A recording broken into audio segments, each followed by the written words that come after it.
Have you ever said something in anger and regretted it just seconds later? Have you ever felt your heart racing, your mind spinning out of control, all because of a single comment, a painful memory, or an unexpected disappointment? In that moment, something ancient and automatic took over, before you could even think. Here's a truth that might change everything. The pain that arrived was not your choice. But the suffering that followed, that was created by your own mind. Today, we explore one of the Buddha's most liberating teachings, how to find peace not by changing the world, but by transforming how you meet each moment. Stay with me. This journey might just set you free. Part 1. The Zen Master and the Gift of Insults, a powerful story about non-reaction. Long ago in ancient Japan, there lived a renowned Zen master named Hakuin. He was known throughout the land for his unshakable calm and profound wisdom. People traveled from distant villages just to sit in his presence and receive his teachings. One day, a young samurai warrior arrived at Hakuin's temple. This samurai was famous throughout the region, not for his honor or his skill with the sword, but for his fierce temper and sharp tongue. He had heard stories of the Zen master's legendary peace and wanted to test whether this old monk was truly as calm as people claimed. The samurai stood before Hakuin and began to insult him. "You call yourself a teacher," the warrior sneered, his voice dripping with contempt. "You're nothing but a fraud. A beggar in robes. I've seen more wisdom in a sleeping dog than in your empty eyes." The villagers who had gathered watched in horror. Surely the master would respond. Surely he would defend his honor. In their world, such insults demanded a response. But Hakuin simply sat there. His breathing remained slow and steady. His face showed neither anger nor distress. He looked at the samurai the way a grandfather might look at a frustrated child, with patience, with understanding, with something that almost resembled compassion. The samurai grew more agitated. His face reddened. He raised his voice. He hurled crueler insults. He questioned Hakuin's ancestry, his intelligence, and his worth as a human being. He used words designed to wound, to provoke, to break through that wall of calm. Still, the master did not react. The samurai was now trembling with frustration. He had never encountered anyone like this. Every insult he threw seemed to dissolve in the air before it reached the old monk. It was as if he were attacking mist, or trying to wound water. Finally, after exhausting his entire arsenal of verbal attacks, the samurai stopped. He was breathing heavily now, confused and somewhat embarrassed by his own behavior. The silence that followed felt enormous. Then Hakuin spoke for the first time. His voice was gentle, almost tender. "May I ask you a question?" the master said. "If someone offers you a gift, and you do not accept it, to whom does the gift belong?" The samurai paused. The question seemed almost too simple. The answer was obvious. "It would still belong to the one who offered it," he replied. Hakuin smiled softly and nodded. "Exactly so. And when you offer me your anger, your insults, your harsh words, if I do not accept them, they remain yours to carry." The samurai stood frozen. Something shifted behind his eyes. In that moment, he glimpsed a freedom he had never known existed, the freedom to choose what we take in, the freedom to observe without being consumed, the freedom to let the storm pass without becoming the storm. He bowed deeply before Hakuin and, according to the story, became one of his most devoted students. The warrior who had come to destroy the master's peace left having discovered his own. Part 2. Why we react automatically, understanding the amygdala hijack and ancient wiring. Now, you might hear this beautiful story and think, that sounds wonderful, but I'm not a Zen master. When someone insults me, when something triggers me, I can't help but react. It happens before I can stop it. And you know what? That's completely understandable. In fact, there's a scientific reason why we react so quickly, so automatically, often before we even realize what's happening. Deep within your brain, there's a small, almond-shaped structure called the amygdala. Think of it as your brain's ancient alarm system. It's been with humanity since our earliest ancestors walked the earth, long before we had language, long before we understood concepts like mindfulness or inner peace. Back then, this alarm system saved lives. Imagine you're an early human walking through a forest. Suddenly, you hear rustling in the bushes. There's no time to think, no time to analyze whether it might be a predator or just the wind. Your amygdala fires instantly. Your heart races. Your muscles tense. Stress hormones flood your body. You're ready to fight or flee. This reaction didn't require thought. It happened automatically, unconsciously, in a fraction of a second. And that speed was essential for survival. Those who paused to think often didn't survive to pass on their genes. The problem is, our brains haven't changed much since those ancient days. But our world has changed completely. Psychologists call this phenomenon an amygdala hijack. It's when your emotional brain takes over before your thinking brain even has a chance to respond. That rustling in the bushes. Today, it might be an angry email from your boss. A critical comment from your spouse. A news headline that triggers old fears. A memory of something painful that happened decades ago. The face of someone who once hurt you. Your amygdala doesn't know the difference between a genuine physical threat and an emotional trigger. To your ancient brain, they feel the same. It responds the same way, with alarm, with urgency, with an automatic push toward reaction. This is why you sometimes find yourself saying things you don't mean. This is why a small frustration can explode into a major argument. This is why you can lie awake at night, replaying a conversation over and over, your heart still pounding hours after the moment has passed. You're not weak. You're not broken. You're not failing at being human. You are human, carrying ancient wiring in a modern world that your brain was never designed for. But here's the beautiful truth the Buddha discovered over 2,500 years ago, long before anyone understood the science of the brain. We are not prisoners of our automatic reactions. We can learn to observe them, understand them, and ultimately, choose a different way. Part 3. The Parable of the Two Arrows, Buddhist Wisdom on Self-Inflicted Suffering. The Buddha once taught his disciples using a powerful metaphor that cut straight to the heart of human suffering. He said, "When touched with a feeling of pain, the ordinary person sorrows, grieves, and laments, and becomes distraught. So they feel two pains, physical and mental. Just as if they were shot with an arrow and, right afterward, shot with another one, so that they feel the pains of two arrows." Let's pause here and really understand what the Buddha is saying. The first arrow represents the unavoidable pains of life. These pains are simply part of being human. We get sick. We grow old. Our bodies ache.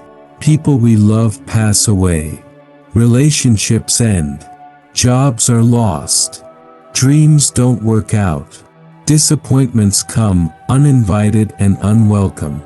This first arrow is not something we can always prevent. It's simply part of the human experience.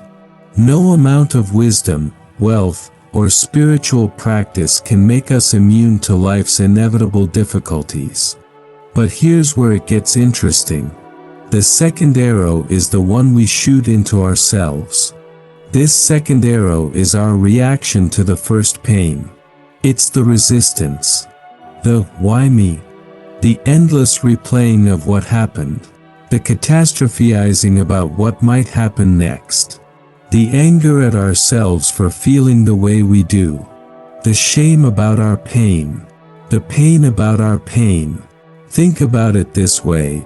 The first arrow might be the physical pain of a headache.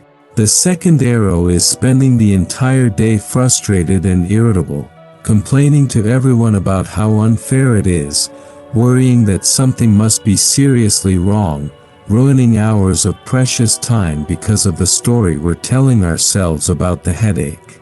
The first arrow might be someone making a critical comment about our work. The second arrow is lying awake that night, replaying the comment 100 times, feeling shame, imagining what we should have said, questioning our entire worth as a person, and wondering if everyone secretly agrees with the criticism. The first arrow might be the loss of someone we love. The second arrow is adding guilt on top of grief, telling ourselves we should have done more, we should have been there, we don't deserve to eventually feel happy again, we're somehow betraying them if we move forward. Do you see the pattern? The first arrow may cause genuine pain, but the second arrow, the arrow of our reaction, often causes far greater and longer-lasting suffering. In many cases, the second arrow causes more damage than the first ever could. And here's the liberating truth that can change everything. We may not always be able to avoid the first arrow, but we absolutely can learn to stop shooting ourselves with the second one. Part 4: A Modern Story of Suffering and Awakening, Finding Peace in Daily Life. Let me share a story that might feel familiar to many of us. Margaret was 72 years old when she first discovered mindfulness. She had lived a full life, raised 3 children, worked as a nurse for 40 years, survived the loss of her husband 5 years earlier. She had weathered many storms and considered herself a strong woman. But lately, she felt like she was drowning. Not in grief, exactly. She had made peace with her husband's passing. No, what troubled Margaret was something that seemed smaller, and yet it consumed her thoughts almost constantly. Her daughter-in-law, Susan. Susan had a way of making comments that cut Margaret to the core. Nothing overtly cruel, just small remarks delivered with a pleasant smile that somehow always left Margaret feeling dismissed, unimportant, like a burden to her own family. "Oh, you're still using that old recipe. I found a much healthier version online. Mom, you don't need to help with the kids. You should rest. You must be so tired at your age. We've decided to do Thanksgiving differently this year. Just our little family. You understand, right?" Each comment lodged itself in Margaret's mind like a splinter. She would replay conversations for days, imagining what she should have said. She would lie awake at night composing letters she would never send. She felt her blood pressure rise every time she saw Susan's name appear on her phone. Her doctor told her the stress was affecting her health. Her friends told her to just let it go. But how could she let it go when the pain felt so real, so justified? One afternoon, Margaret was sitting in her garden, a place she had always found peaceful, but even there, her mind wouldn't stop churning. She was replaying last week's dinner, Susan's comment about how Margaret really shouldn't be driving anymore. The same thoughts circled endlessly. The same hurt. the same anger, the same imaginary confrontations. And then something happened. A monarch butterfly landed on the flower right in front of her. Margaret stopped. Everything stopped. She watched it. The orange and black wings are moving slowly, catching the afternoon light. The delicate legs gripping the petal. The simple, perfect presence of this tiny creature that knew nothing of resentment or replayed conversations. For just a moment, she wasn't thinking about Susan. She wasn't planning her defense. She wasn't suffering. She was just there, present, watching. When the butterfly flew away, Margaret sat very still. Something had shifted. In that moment of presence, she noticed something she had never seen clearly before. The pain of Susan's comments, that was the first arrow. She couldn't control what Susan said. She couldn't make Susan more considerate or kind. But all those hours of replaying, resenting, planning, suffering, that was the second arrow. And she was the one holding the bow. That afternoon, Margaret went to the library and checked out a book on mindfulness. It wasn't a dramatic awakening. There were no fireworks, no sudden enlightenment. But slowly, over weeks and months, she began to practice something revolutionary. She began to observe her reactions without being swept away by them. When Susan commented, Margaret would notice the familiar surge of hurt. She would feel her chest tighten, her jaw clench. But instead of immediately diving into the story, the interpretations, the resentments, the mental arguments, she would take a breath. She would simply notice, there is pain here. There is a reaction arising. And then, instead of feeding the reaction, she would let it be. Like watching a cloud pass through the sky. Like watching a butterfly land and then fly away. The comments didn't stop. Susan didn't change. The world around Margaret remained exactly as it had been. But Margaret changed. She found that she could feel the first arrow without shooting herself with dozens of second arrows. She could acknowledge the hurt without drowning in it. She could choose how to respond, or whether to respond at all, from a place of clarity rather than reactivity. At 72, Margaret discovered a freedom she had never known was possible. And if she could find it, so can you. If these words are resonating with you, if you're beginning to see how much of your suffering has come from that second arrow, I want to invite you to do something simple right now. Take a slow, gentle breath. And if you haven't already, consider subscribing to Buddha Coha and clicking the notification bell. We share teachings like this every week, wisdom that can genuinely transform how you experience your days. You don't have to walk this path alone. Now, let's continue our journey together. Part 5. The Power of Mindfulness, the Ancient Key to Freedom. What Margaret discovered in her garden has a name that reaches back over 2,000 years. In the ancient Pali language of the Buddha's teachings, it's called sati. We usually translate this as mindfulness, though no single English word fully captures its depth and beauty. Sati is the capacity to be present, to be aware, to observe what is happening in your body, in your feelings, in your mind, without being pulled under by it, without drowning, without losing yourself. The Buddha described it this way: the monk abides contemplating the body as a body, ardent, fully aware, and mindful, having put away covetousness and grief for the world. Notice those words, ardent, fully aware, and mindful. This isn't passive. It's not spacing out or numbing yourself to experience.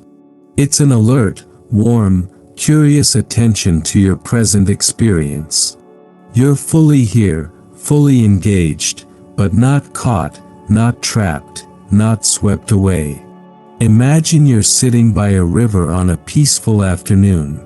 Thoughts, feelings, sensations, they're like leaves floating past on the water.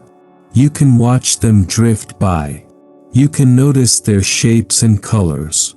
Some are beautiful, some are twisted and dark. But you don't have to jump into the river and be carried away by them. You remain on the bank, steady, present, free to observe without becoming lost. This is the essence of mindfulness. This is the beginning of liberation from automatic reactions. Part 6. The Four Foundations of Mindfulness, the Buddha's Direct Path to Peace. The Buddha didn't just teach mindfulness as a vague concept. He gave very specific, practical guidance in a teaching called the Four Foundations of Mindfulness. He called this the direct path for the purification of beings, for the overcoming of sorrow and lamentation, for the disappearance of pain and grief, for the realization of peace. These are bold promises. Let's explore what he meant. The first foundation, mindfulness of body. This begins with something as simple as knowing you're breathing. Feel the air enter your nostrils. Sensing your belly rise and fall. Being aware of your body when sitting, standing, walking, and lying down. When a reaction arises, you often notice it first in your body. The tension in your shoulders. The knot in your stomach. The heat rising in your face. The clenching of your jaw. By paying attention to these physical sensations, you catch the reaction early, before it takes over completely. The body becomes an early warning system for the storms of the mind. The second foundation, mindfulness of feelings. In Buddhist psychology, feeling doesn't mean complex emotions. It refers to something more basic, the pleasant, unpleasant, or neutral tone of any experience. Every moment carries this feeling tone. A beautiful sunset, pleasant. A harsh criticism, unpleasant. The sensation of sitting in a chair, perhaps neutral. This might seem simple, but it's actually profound. Because it's the feeling tone that triggers our reactions. When something feels unpleasant, we automatically move toward aversion, wanting to push it away, make it stop, attack its source. When something feels pleasant, we move toward craving, wanting more, wanting it to last, fearing its loss. By simply noticing, this is pleasant or this is unpleasant, without immediately reacting, we create a tiny gap. And in that gap lies freedom.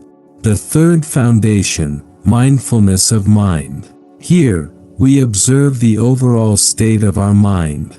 Is it contracted or spacious? Agitated or calm? Clouded or clear? Scattered or focused? We might notice, right now, there is anger in the mind. We don't have to become angry. We don't have to identify with it completely. We can observe it as a passing state, like weather moving through the sky of awareness. The fourth foundation, mindfulness of mental phenomena. This is awareness of the patterns and objects of consciousness, the thoughts, the mental constructions, the stories we tell ourselves. Here, we begin to see how suffering is constructed. We notice how a single thought can spiral into an entire narrative of grievance. We see how the mind clings to certain ideas and pushes away others. And in seeing this clearly, we begin to have a choice. Part 7. Dependent Origination, Understanding the Chain that Binds Us. The Buddha taught a profound insight called dependent origination. This teaching reveals exactly how suffering arises, link by link, in a chain that seems automatic but can actually be interrupted.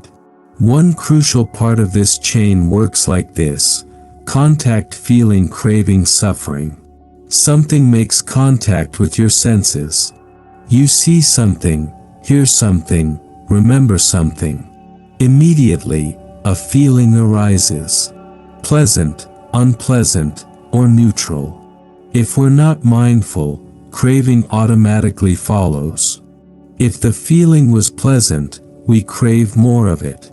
If it was unpleasant, we crave for it to go away. And from craving comes clinging. From clinging comes the whole cascade of suffering. But here's the crucial insight: there is a space between feeling and craving. It might be tiny. It might seem like it doesn't exist at all. But mindfulness can find that space. Mindfulness can widen that space. And in that space, we can make a different choice. Susan comments. The contact happens. An unpleasant feeling arises. Margaret can't prevent that. The first arrow lands. But in the next moment, there's a fork in the road. Without mindfulness, craving immediately arises. I want this feeling to stop. I want her to take it back. I want to prove her wrong. I want to hurt her as she hurt me. And suffering pours through like water through a broken dam. With mindfulness, Margaret notices the unpleasant feeling. She observes it with curiosity rather than reactivity. She doesn't add the craving on top of it. She lets the feeling be what it is, an unpleasant sensation that, like all sensations, will pass. No second arrow. This is an intervention at the most fundamental level. This is where true freedom becomes possible. Part 8: Cultivating Equanimity, the Art of Balanced Awareness. There's a beautiful quality that develops naturally through mindfulness practice. In Pali, it's called upekkha. We translate it as equanimity. Equanimity is not indifference. It's not coldness or detachment. It's not giving up on life or on the people around you. Equanimity is a balanced heart. It's the ability to remain steady in the midst of life's inevitable ups and downs. It's the capacity to be fully present with both joy and sorrow without being knocked over by either. The Buddha described 4 qualities that together form what he called the divine abodes.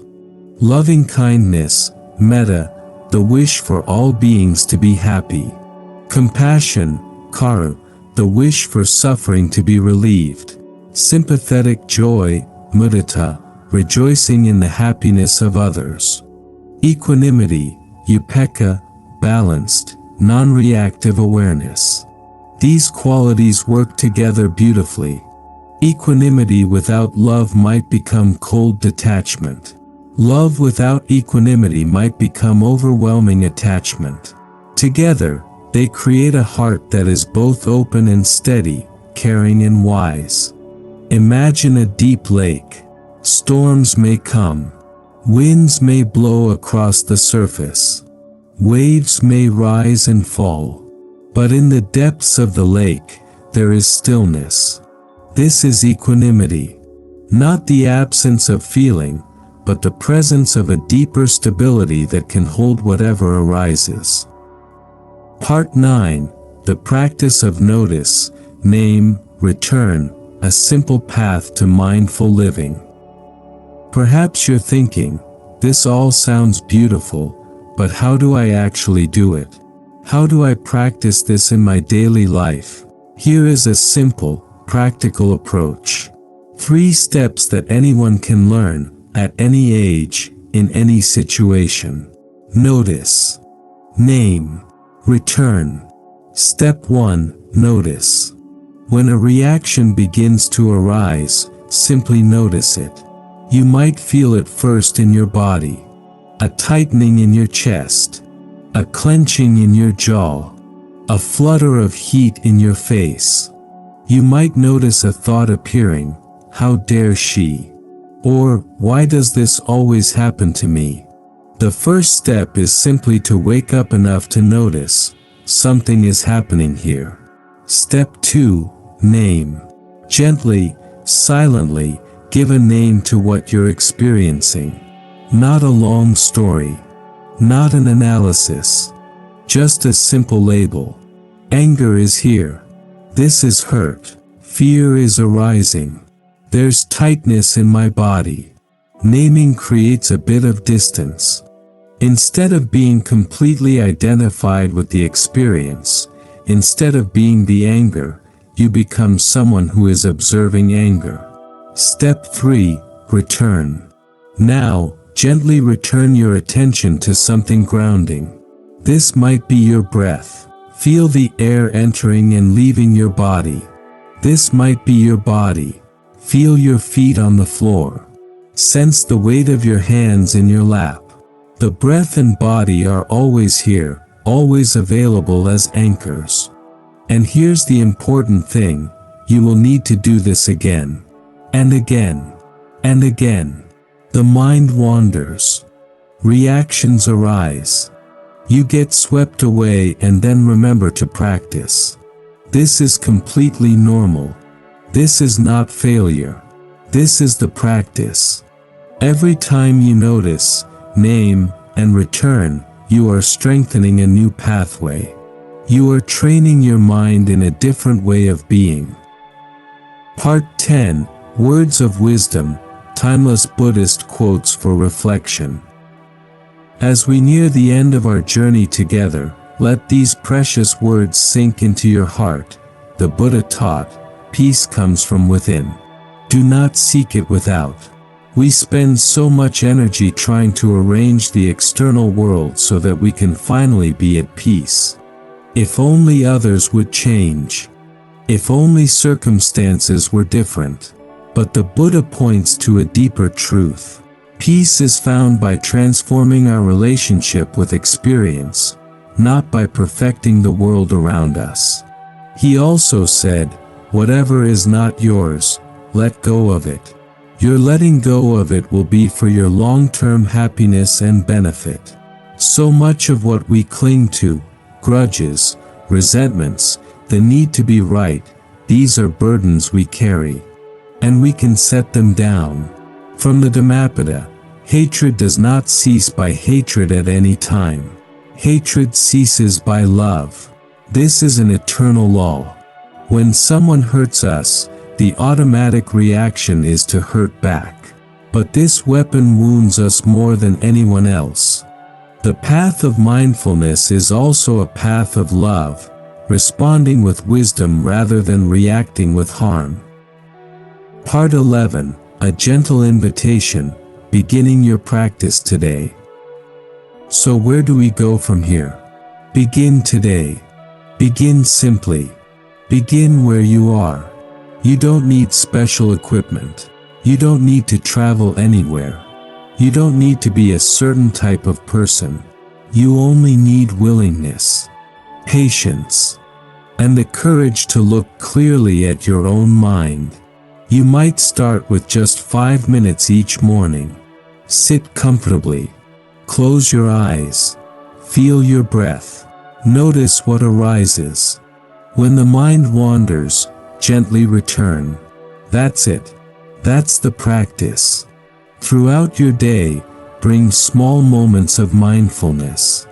Before responding to an email that triggers you, pause. Take a breath. Notice what's happening in your body. When someone says something that hurts, see if you can catch the reaction before it takes over. There is pain here. Can you let it be, without adding stories on top of it? Again and again. With patience. With kindness toward yourself. This is how freedom grows. Thank you for walking this path with me today. Remember, you don't have to become a Zen master overnight. You don't have to be perfect. You only have to be willing to practice, to observe, to learn. Every moment is a new opportunity. Every breath is a chance to begin again. The first arrow will come. That's part of life. But the second arrow, that one, you can learn to put down. And in that simple act of releasing, in that gentle choice to observe rather than react, you will find something more precious than gold. You will find peace. If this teaching has touched your heart, I warmly invite you to subscribe to Buddha Coha and turn on the notification bell so you never miss a new video. Share this message with someone who might need to hear it today. We are all walking this path together. None of us has to walk alone. Until we meet again, may you be well. May you be peaceful. May you be free from suffering. Namo Buddhaya.